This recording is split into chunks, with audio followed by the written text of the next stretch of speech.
Everybody coming at you. Welcome to the Greasy Time Show. I'm JDSimo. Let's boogie. All right?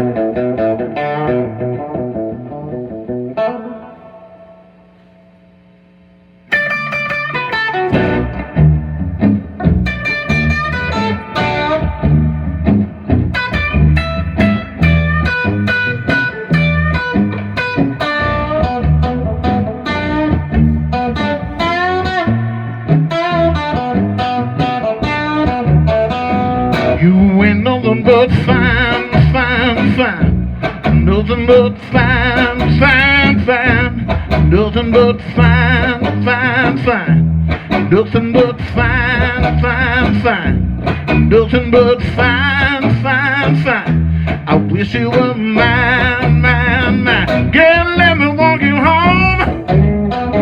You shouldn't be walking alone. Let me walk you home, baby. You shouldn't be walking alone. You ain't nothing but fine, and I wanna make you mine. Come on and tell me what's your name. Little girl, can you tell me what's your name? And I wanna come in, baby. I wanna be a man. You ain't nothing but fine, fine, fine. Nothing but fine, fine, fine. Nothing but fine, fine, fine. Nothing but fine, fine, fine. Nothing but fine, fine, fine. And I wish you were mine. All right.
Nothing but fine, fine, fine. Nothing but fine, fine, fine. Nothing but fine, fine, fine. Nothing but fine, fine, fine. And I wish you were mine.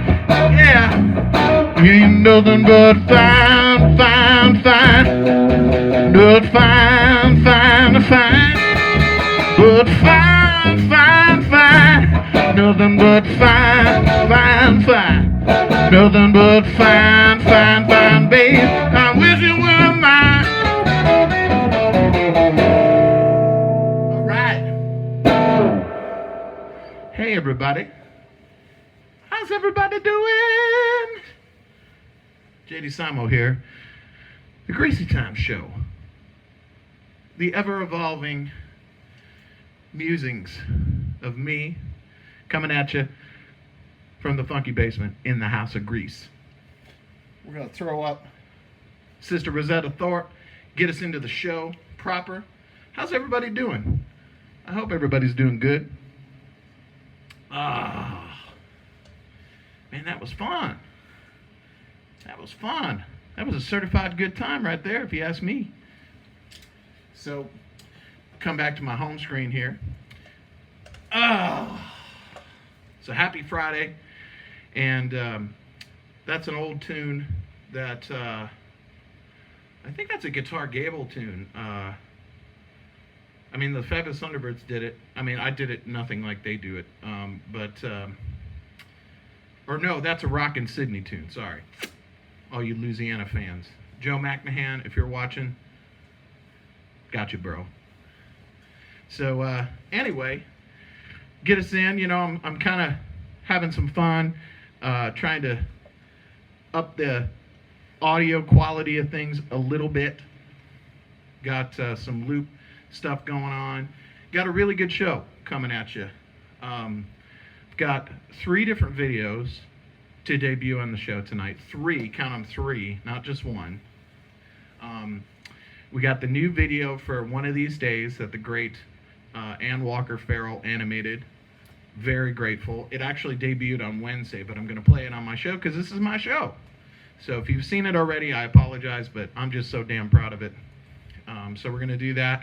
We got a new funk tune from the funk instrumental series here from the House of Grease.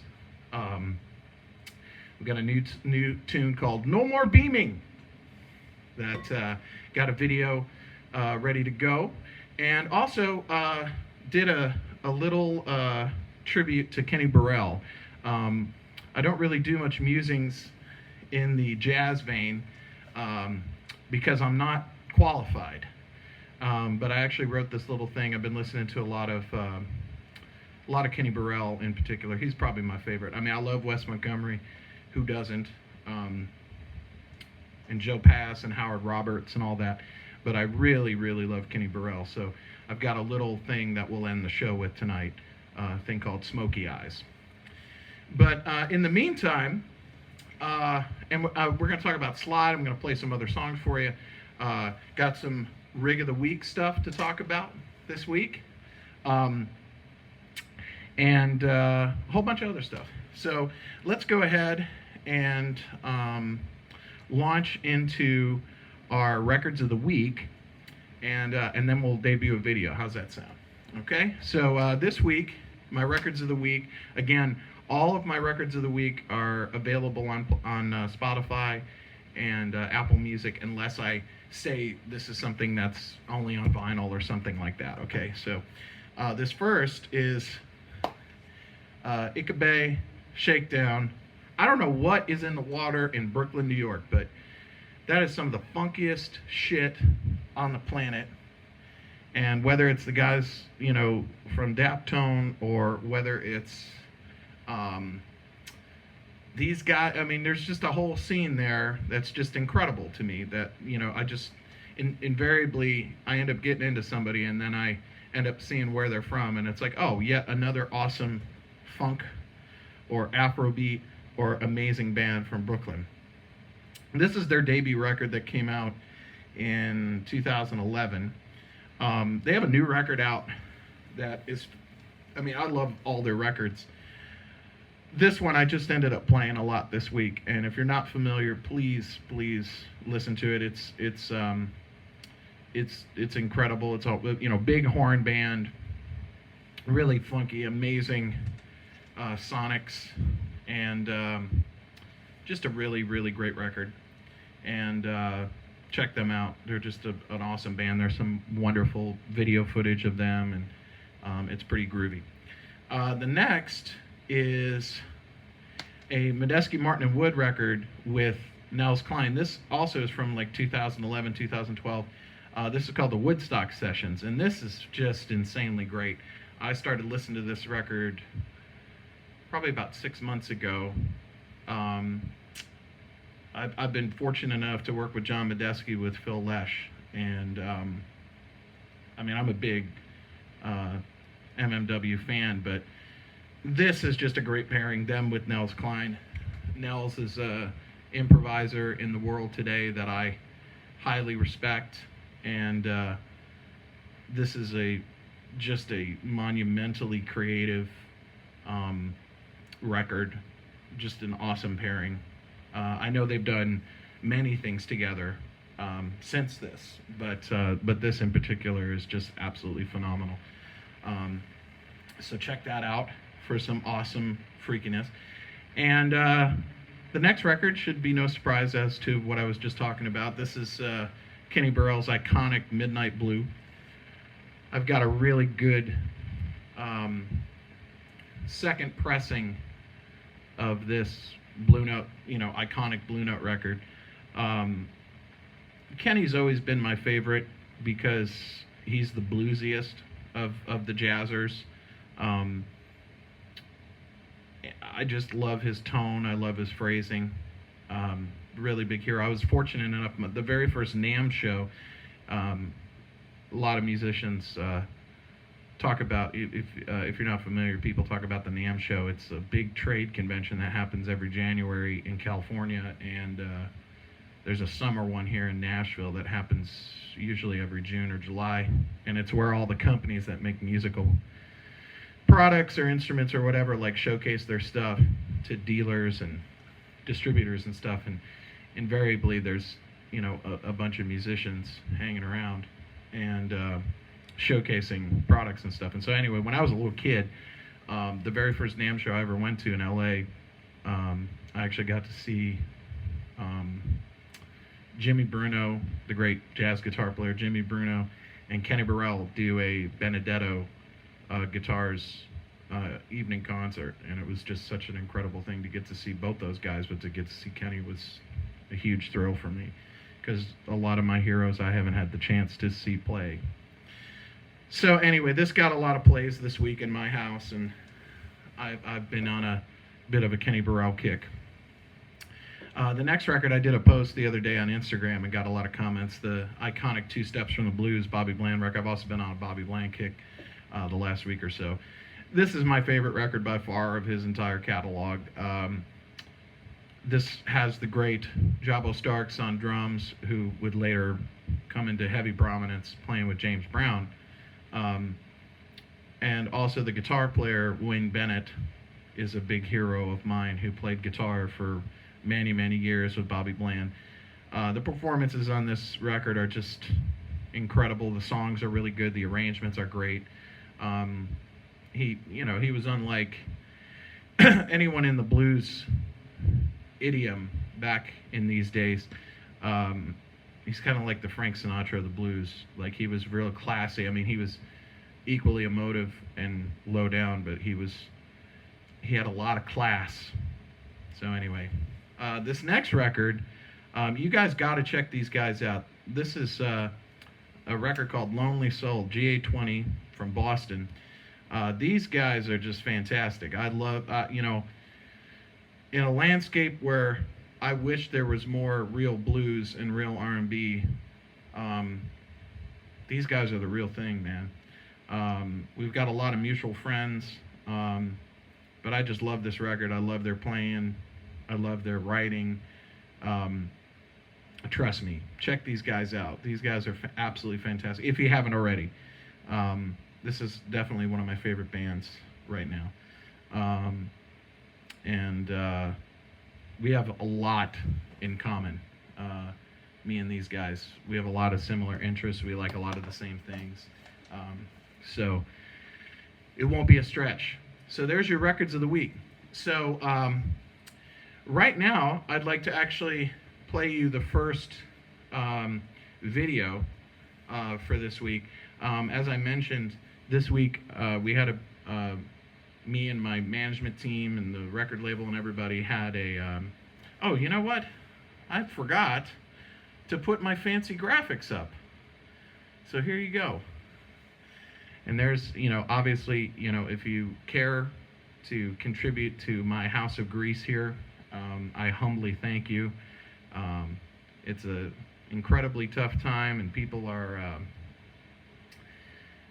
you know, clamoring to get back on the road, and it's we're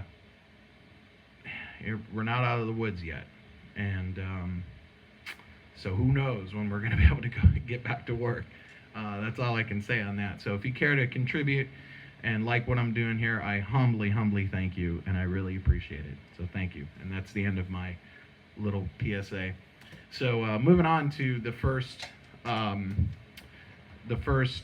video that I'm going to play for you. This is the new single. I have a new record that's coming out August 21st, and you can pre-order it on all of the, you know, digital platforms that you would normally buy music. The first single came out last week.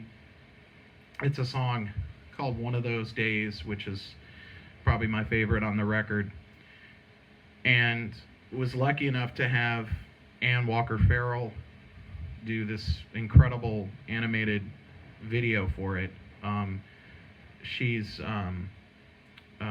responsible for the BoJack Horseman show on Netflix, and amongst many other things. And we become friendly, and very grateful. She did an amazing job. I still can't believe that it's a video for my song.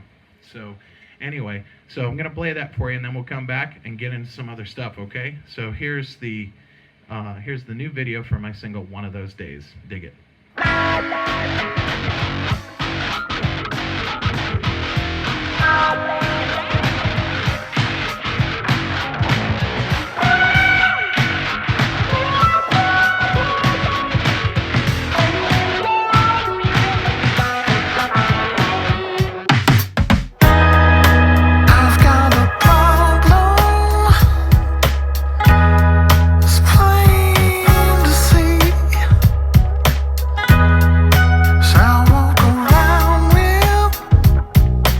So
Man, isn't that cool?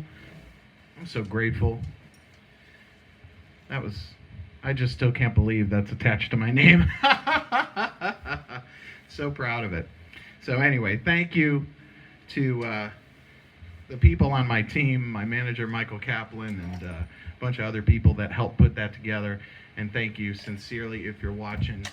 And thank you. God bless you. You're awesome. So anyway, let's talk about some equipment, shall we? I'm playing this funky guitar. I'm obsessed with it. It is my rig of the week feature.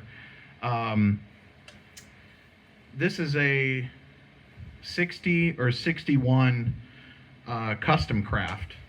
Red Fury is what they called this. Essentially, St. Louis Music, who is a big distributor of funky stuff back in those days, Ampegs and Silvertones and Tyscos and all that kind of stuff, to Montgomery Wards and all that. This was K Guitars, K-A-Y, had a guitar very similar to this that was black. And St. Louis Music did a sort of a deal where the Custom Kraft moniker, they did a Red Fury, and I think they did a white one. And it has this funky, you can't really see it, but I'll post some pictures on Instagram and stuff. But this has this amazing checkerboard binding and two big single coils that are basically Ks.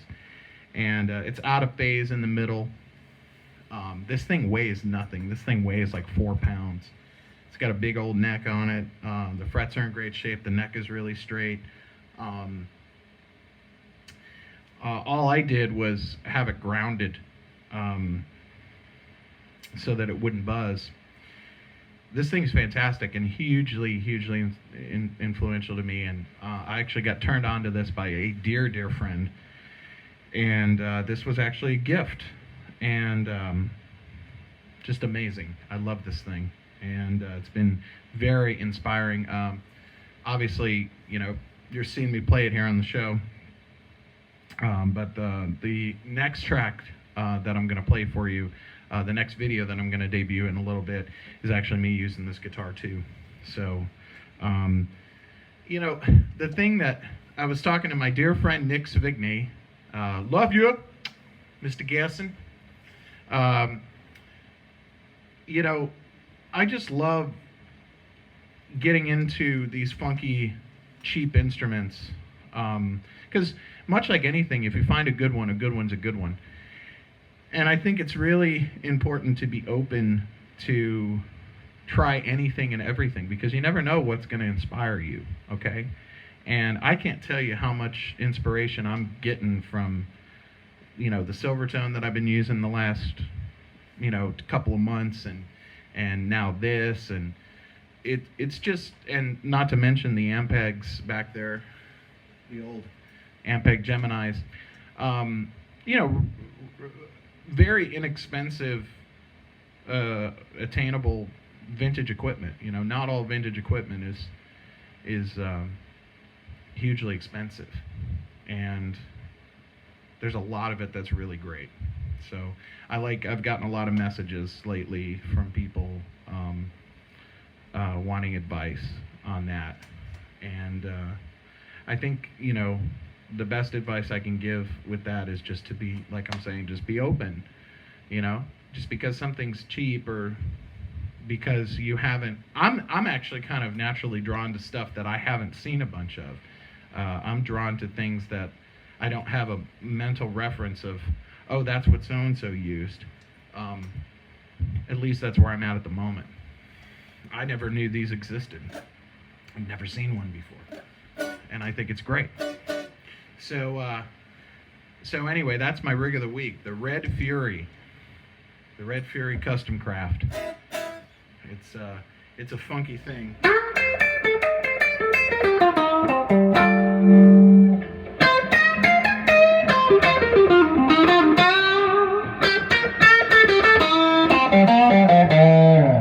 So obviously I like out of phase stuff, but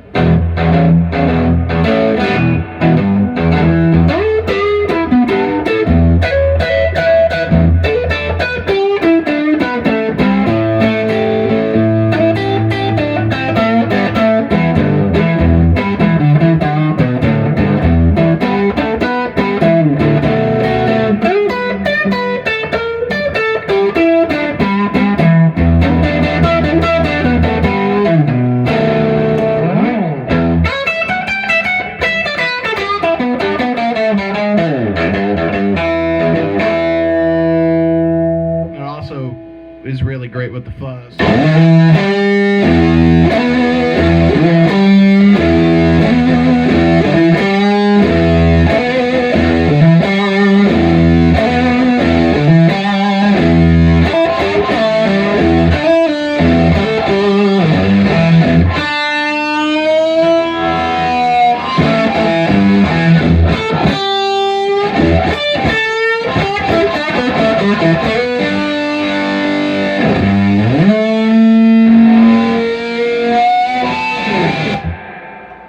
That's the old fuzz bass.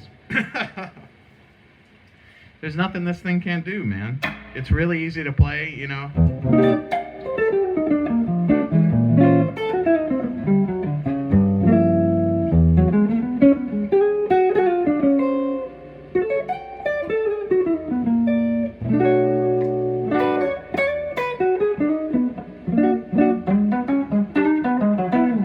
So anyway, I'm really into it. I love it. So thank you to my dear friend for turning me on and being so kind. And I'm just blown away on a daily basis with the random acts of kindness. Next, what I'd like to do is I'd like to do a tune, actually do a request. I'm going to do a tune right now that was on my last record, Off at 11.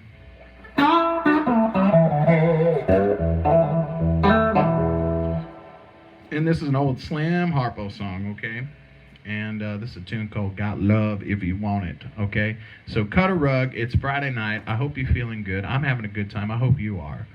And we're going to boogie some more, all right?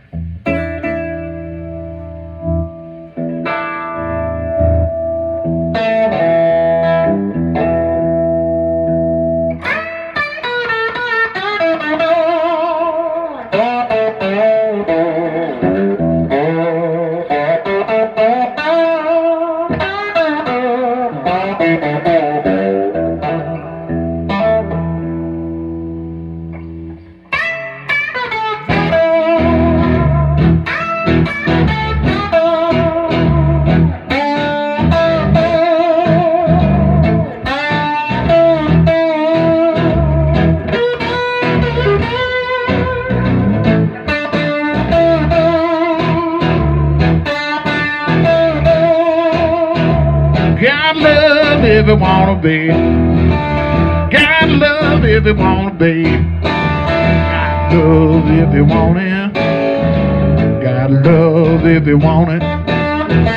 Got love if you want it. We can rock a while. We can rock a while. Quit teasing me, baby. Quit teasing me, baby. With a fine bone frame, with a fine bone frame. Well, I can't help you, baby, if you're loving another man. With the next door neighbor, baby. With the next door neighbor. With the next door neighbor. With the pine bone down. With the people to the blind. And you know he's been peeping, baby, peeping all this time, peeping all this time. I can't help it.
love if you want it, baby.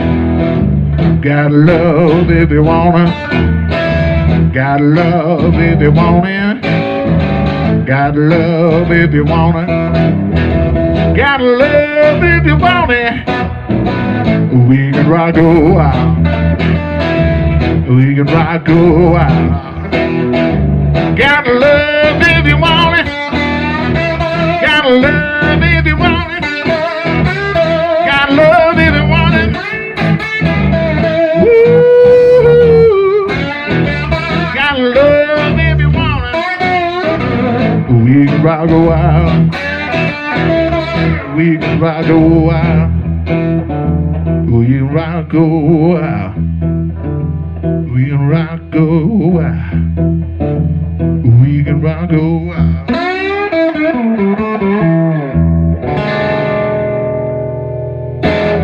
All right.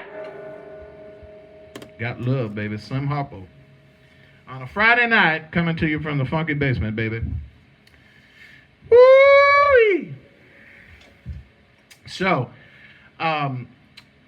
the topic of discussion that I would like to talk about sort of in two different parts is get a lot of questions about slide guitar. And so I kind of want to break it up into two sections. We'll debut a new video. You know, I'll talk about this first bit, and then I'll play the new video, and then we'll come back and we'll do the second bit, okay? So, slide was always something that I wanted to be able to do, and, you know, just every time I tried to do it, it just sounded so horrible that I just quit. I just couldn't, I just got so discouraged. So for years, you know, from my teenage years well into my early 20s, I would like pick a slide up and invariably like be like, all right, this is the time I'm gonna wrestle this to the ground, and I would just fail miserably, and then I would get discouraged and I'd just put it away and be like, all right, next time. So what ended up happening is I was in the Don Kelly band playing bluegrass and doing all that, and sort of got my footing.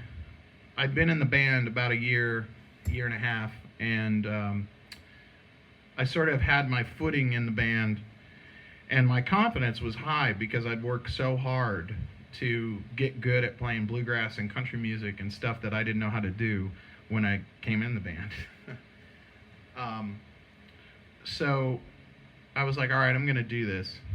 And I started bringing the slide in my pocket. And actually, when I talked to Don last week, he actually brought this up, and we talked about it for a minute. He said, man, I remember when you started bringing that slide, and you would put it on your finger, and we would all cringe, and it would just be so terrible. And it was. And the big point that I have to make to you is that I knew that I just had to look foolish. I knew that I had to look like an idiot to get good at something. And so I just kept at it and kept sucking. And now, mind you, like, this is in the Don Kelly band, so it's like every night I was being judged hugely by the people that were there. Like, who's this guy playing guitar with Don? And then I'd put the slide, so even if I was doing a decent job, I'd put the slide on my finger and they'd go, oh my God. So I was risking a lot, but I wanted so badly to be able to do it, and I just knew that if I stayed with it, I would get to a point where I could at least do it a little, okay? And I also realized that in the process of getting better at playing all of that difficult repertoire in Don's band, that there was just no way that I could get good at it just practicing. I had to do it on the bandstand. So all of a sudden, after maybe 6 months, I could do it like a little bit better, where it was like, wow, and it was just nothing really happened. It just all of a sudden one day I could do it, where all of a sudden the bottle didn't clink against the fret, and all of a sudden it didn't sound terrible anymore. And then I was able to sort of refine it and start to really get better at it and better at it and better at it. But I think, you know, this live stream is a great example of, you know, I didn't know how to do this. I still don't. Every week I'm trying to do it a little bit better than I did the week before. And you only get good at stuff by doing it, you know. And that means you risk looking like a fool. And it's important. And I'm not saying that I'm like, that I've got this figured out, okay? But I just, what I'm conveying to you is that I realize at least that if I'm gonna get decent at something, I have to be okay with looking like an idiot, you know? Because you gotta crawl before you can walk. And I think we all are sort of conditioned to think that we have to immediately be amazing. And that's just not possible. No one does that. You have to grow into skills. And me personally, I enjoy figuring out how to do stuff that I couldn't do before. That's part of the reason why I really love discovering new music, because I just never know what I'm gonna find. You know, I never know on any of these records that I blindly listen to because I think the album cover looks interesting, or somebody that I respect likes this record, or it just pops up randomly in my suggested stuff on Spotify. You know, I just never know what great stuff I'm gonna, you know, and it, because there's especially in the modern world, there's a tendency to veer towards the things that are familiar, whether it be food, or whether it be TV programming, or, you know, obviously music. And you know, there's algorithms and stuff that exist to kind of keep us in our, you know, what it is that we've already purchased, what it is that we've already sort of decided that we liked. And I think it's important to, again, kind of getting back to the equipment and stuff like that, like I just think it's really important to stay open, because you just never know what is going to fall in your lap and really inspire you and pull something good out of you, you know? Because I do think that every human being is capable of that, you know? We all have something unique to say and do with our lives. So yeah, so with Slide, it was the hardest thing to this day, musically, it's the hardest thing I've ever done. And it's also the most gratifying. I love playing Slide, and I love having it in my pocket, knowing that if I want to pull it out and use it, I pretty much can. And that's a huge, huge gift. So that's sort of the precursor, if you will, to sort of the technical aspect and some other things I want to talk about slide guitar, okay? So we'll call that part one. Everybody still with me? You groovy? Everybody groovy? So now I want to debut the next funk instrumental. Adam and I in particular have had a great time making these down here in the funky basement. And I don't even know how many we've cut. We've done a lot of them. You know, doing them just he and I, where I play bass, and then we've done a bunch with Michael Zimmerman playing bass. If you're tuning in, love you, bro. Done some stuff with Adam Bednarik playing bass.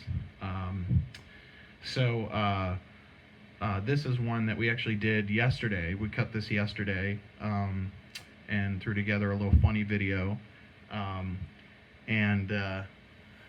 This is a tune called No More Beaming, and I'm actually using the same rig you're seeing me play right now. I'm using this guitar through the Gemini, and I've got a Jack's fuzz down here next to the fuzz bass that I'm using on this. So anyway, I hope you dig this.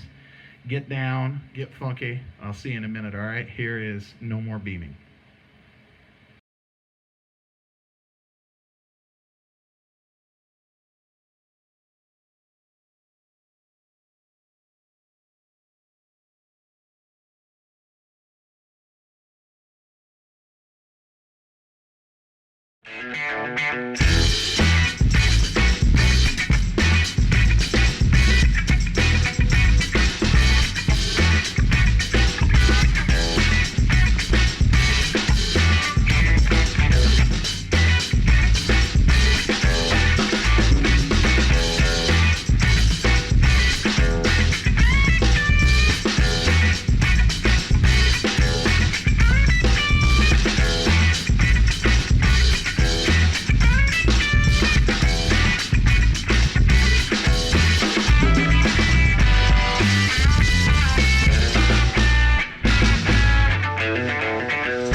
I've gotten a lot of comments on social media that I've kind of turned into the dude, and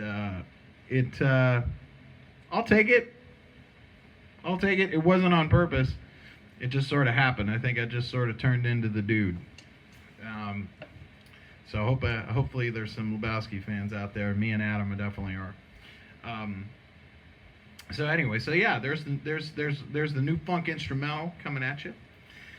I love doing this down here. It's really fun. Moving into and I'll talk about Slide in a minute. I just want to say, like, there's something really fun about, like, holding myself to the pressure of, like, writing and recording and mixing a new track and then putting together some funny, ridiculous video for it to debut every week. There's something really... I've never had that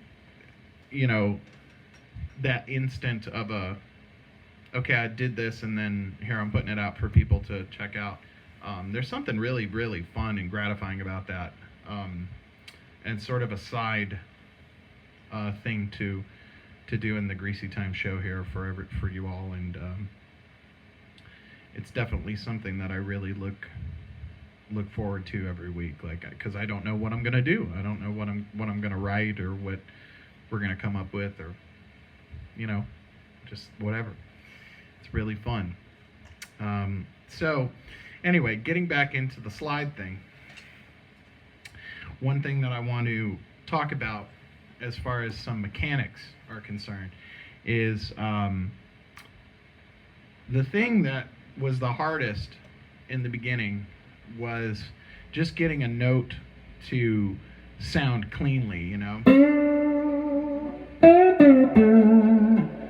It's easier to do it in the middle of the neck, meaning like the G string or the D string, okay? Anywhere, it doesn't really matter, up here or up here, it doesn't matter, but like staying away from the high E string and the B string even to a certain extent, I've found is kind of important with kind of helping you build your confidence and not get discouraged quickly, because it's easier in the beginning to sort of try and get notes in the middle of the neck. And so when I was first starting, when I was doing stuff live and sucking terribly, I was trying to sort of stay in the middle of the strings on purpose to try and give myself a little bit of headway, So basically, like,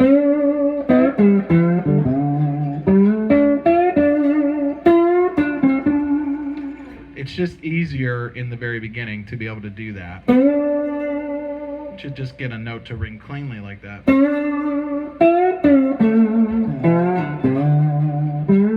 And I'm in standard tuning, by the way. That's the hardest thing, to get something on the high E to ring cleanly like that.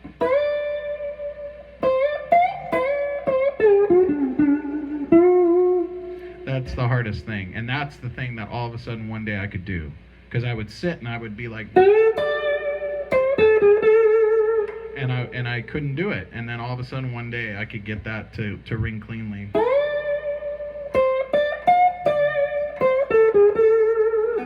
And the other thing is kind of training yourself to have pitch, because you have to play right on top of the fret.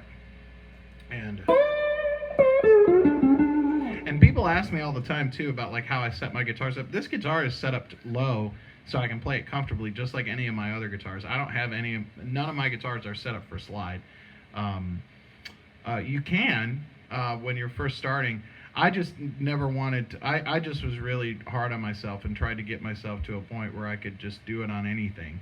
So I just kind of, I don't know, I just kind of committed to it, and just, because you have to get a really light touch with your left hand, because you just have to let it just float on top of the string.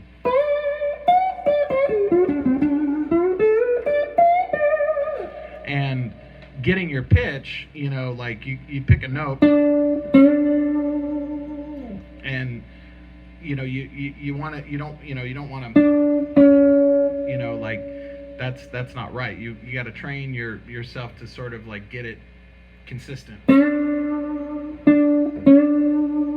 which you fret and play it. That's what I did, and eventually. It was, I loved people like Dwayne Allman was my first big inspiration on slide. Now, not so much, and I'll get to that in a minute. But Dwayne was a huge. He was my hero on slide when I was learning, and there's certain things of his that I just love,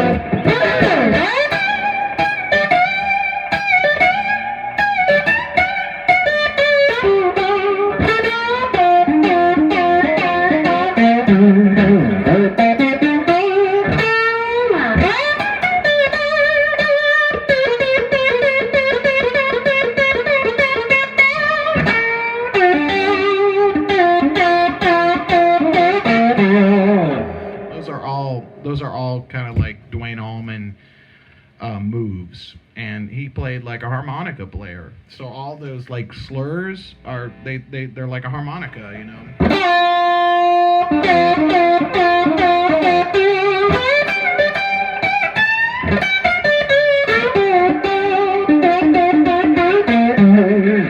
All that kind of stuff, and I taught myself to play all that stuff in standard tuning. Obviously, a lot of those kind of things from Dwayne are in open E.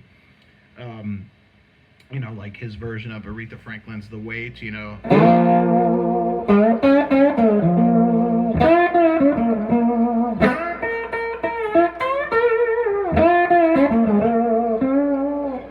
All that kind of stuff. I taught myself how to do in standard tuning. But that was like the foundation of what I loved about slide. And over time, you know, I've sort of let go of that because there's a lot of people that are kind of drawn from that well, okay?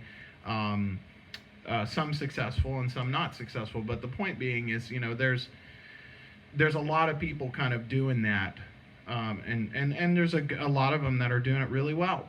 And so invariably you just end up getting influenced by different things, and you move down your path. But I also got a really good question, a Dwayne related question that I wanted to answer, because the first album that that the band Simo, me and Alad and Adam put out in 2016, called Let Love Show the Way, we recorded that down at the Big House down in Macon, Georgia, their old house, Barry Oakley's old house that Dwayne and Greg lived in with Barry. And it's a beautiful museum now. It's run by one of my dearest friends, Big Richard, Richard Brent the Beard, as we call him. He's just a gentle soul and a sweetheart. And if you ever get through Macon, Georgia, and stop in, tell him I sent you. It's a magical place, Macon. There's a lot about it that is really special. There's the old, obviously Capricorn Studio, which is open now. It wasn't back then.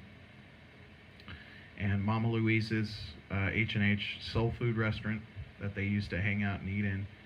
The old Douglas Theater, where Otis Redding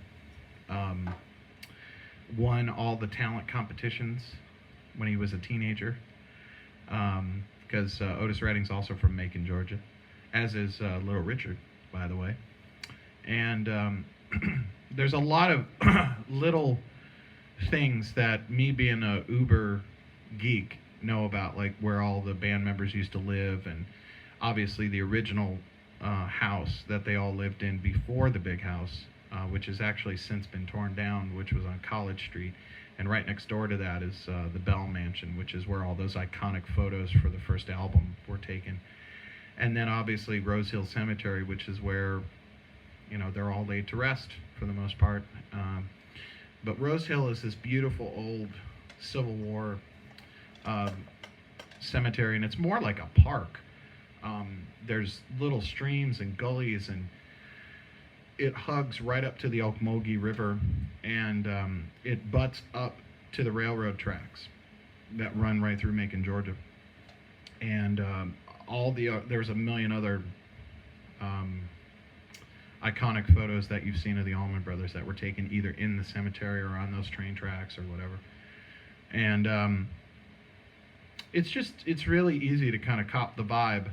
It's a soulful place, Macon, Georgia. And anyway, to make a long story longer, we were supposed to cut some bonus tracks for Let Love Show the Way, because we had a whole record that was done, and we had signed a record deal for that album, and they wanted some bonus tracks. And I think it was my idea, where I was like, man, why don't we go down and record at the Big House? That would be fun. And you know, Big Richard set it up, and we loaded up the trailer with a mobile studio rig that we rented from Blackbird. We rented all the stuff from Blackbird here in Nashville and drove down there. and loaded in, and we just played right there in the living room, you know, right when you enter the house. You know, Richard can tell you how we were set up. And we ended up cutting like a whole record in 2 days. We were really inspired, and it was really fun, and it was incredible to be in their old house. And Richard was kind enough, you know, Dwayne's old gold top Les Paul is been on loan to the museum there, to the big house, for quite some time, and they're really cool with letting people use it. And I had the opportunity to play it a bunch of times, but because we were there recording and it was there, I used it on that whole record.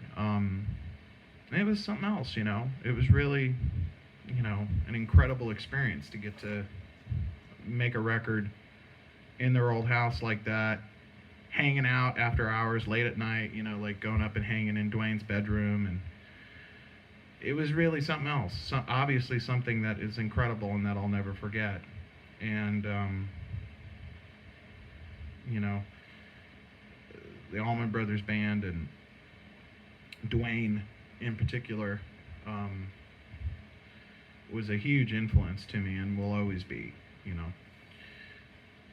But as time has gone on, Earl Hooker in particular, and I've talked about Earl Hooker a bunch, so I apologize to people, but I've just really found him to be a huge lasting influence on my slide playing, because he doesn't sound like the way that he phrased was sort of, as I've mentioned before on the show here, he phrased in a way that was, it was like a more refined Muddy Waters phrasing, and I just really like that.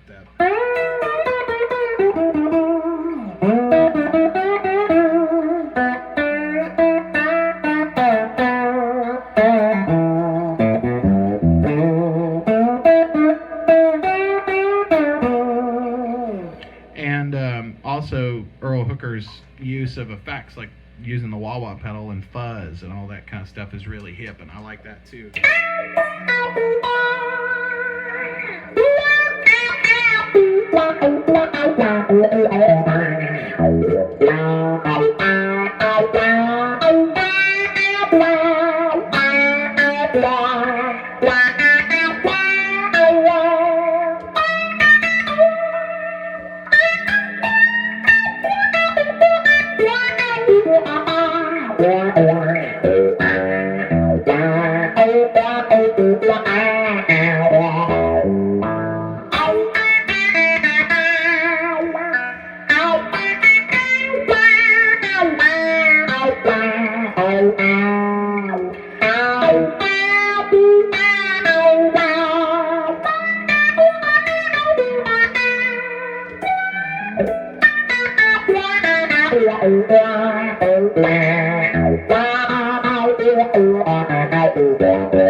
So that kind of, you know, and also Earl always played in standard tuning, which I do.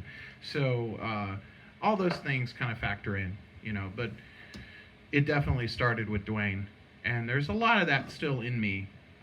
Just like there's Hendrix in me, and there's other, like the formative, like the first nuggets, and then I just can't help myself. I like going deeper down in the well and trying to find influences that are, you know, I don't know, that just aren't as plowed, you know. It's like, as much as I love Led Zeppelin, it's like, you know, there's a lot of other great music to draw inspiration from too, you know. And it's like, it's kind of similar. So like Earl Hooker to Duane Allman is kind of like how I feel about Eddie Hazel or Michael Tolles as opposed to Jimi Hendrix. Like, I love Jimi Hendrix, you know, huge inspiration. But it's like Eddie Hazel and Michael Tolles had as big of an impact on me. And I maybe gravitate towards listening to that slightly more these days because I've listened to so much Hendrix my whole life. Does that make sense? So, not to say that I don't from time to time, but it's just I really like seeking out stuff that I'm not as aware of. You know, instead of going back to the same things over and over and over again. I like to get onto something else. You know, that's just my own personal preference and what I like. You know. So I'm gonna play one more thing for you, and then we're gonna debut another video. Okay? So here's a gonna do something in the key of C for you, something that's sort of influenced by It Could Be Shakedown, if you will.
with the Afro beat.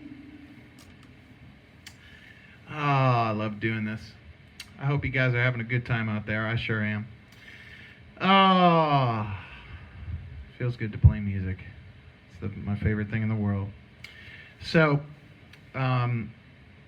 here to close the show, I came up with this this little melody that reminded me of Kenny Burrell, and I showed it to Adam yesterday. We'd cut No More Beaming and mixed it, and I made the video for it really quick, and we had like an hour left that we were going to work together yesterday.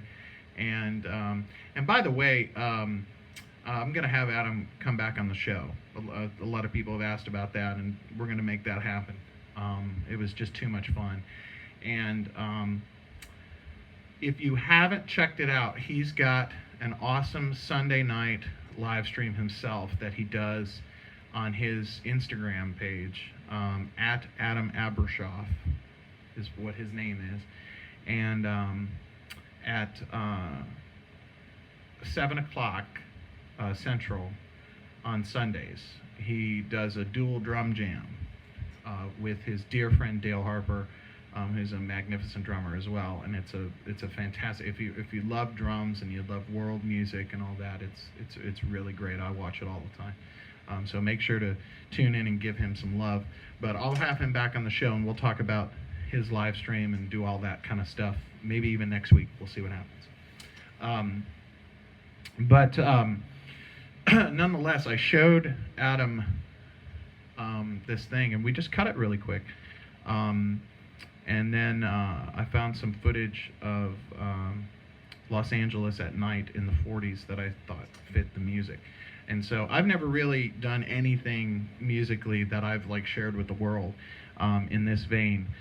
But it's definitely something that I respect and I love a lot, and I think this is a pure thing. So we're going to do video number 3 here, and this is a track called Smokey Eyes, and I hope you dig it, okay? So chill out. It's a nice evening thing, nice kind of wind down to the show, to my evening, to your evening. So dig it. This is Smokey Eyes.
There you have it, folks. Man, I hope you dug that.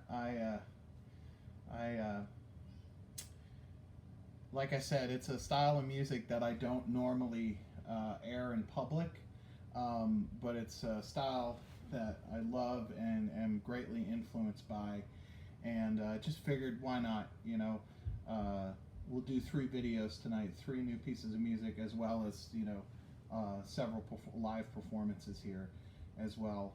Tried to kind of jam pack it this week with music for you. So as usual, come to the end of the show, and I really can't thank you enough for spending your Friday evening with me, or whenever you're viewing this, if you're watching one of the archive versions of it. I just really thank you. I personally have been struggling a little bit just with life, and music gets me through time and time again, whether it's listening to music or creating music or talking about music. It just always, since I was a little kid, has been a beacon of safety and a beacon of good, and has helped me. And I can honestly say that doing this show tonight has really helped me this week. So I thank you from the bottom of my heart, and I hope that that you've been entertained somewhat, and I hope that you maybe have gotten something out of the show, something. And I'm trying really hard, trying to make it a little better every week, trying to up my game, you know, for no other reason than I just, you know, I like pushing myself to try and do better than I did the time before at whatever it is. So thank you very much from the bottom of my heart. If as I said earlier, if you care to contribute via the Venmo or PayPal there at the bottom, I humbly thank you. It's a big help in these times. I know a lot of you are struggling as well. But nonetheless, if you dig what I'm doing and dig this, and you want to contribute, I humbly thank you. But more than anything, thank you very much for sharing some time with me. Thank you for giving me the opportunity to try and entertain you, hopefully make you laugh, hopefully share maybe a tiny nugget of the beginning of some wisdom. And I hope that you have a great weekend. And thank you again for supporting me. And feel free to subscribe to the YouTube channel, share my Facebook and my Twitter and my Instagram with your friends who maybe aren't aware, and keep coming back and watching the show. And the new album, as I said, comes out August 21st, and you can pre-order that now. And check out the new single, One of Those Days. You heard it earlier in the show. So from the bottom of my heart to yours, thank you very much. I love you. Good night. And as always, keep it greasy. I'll see you next time.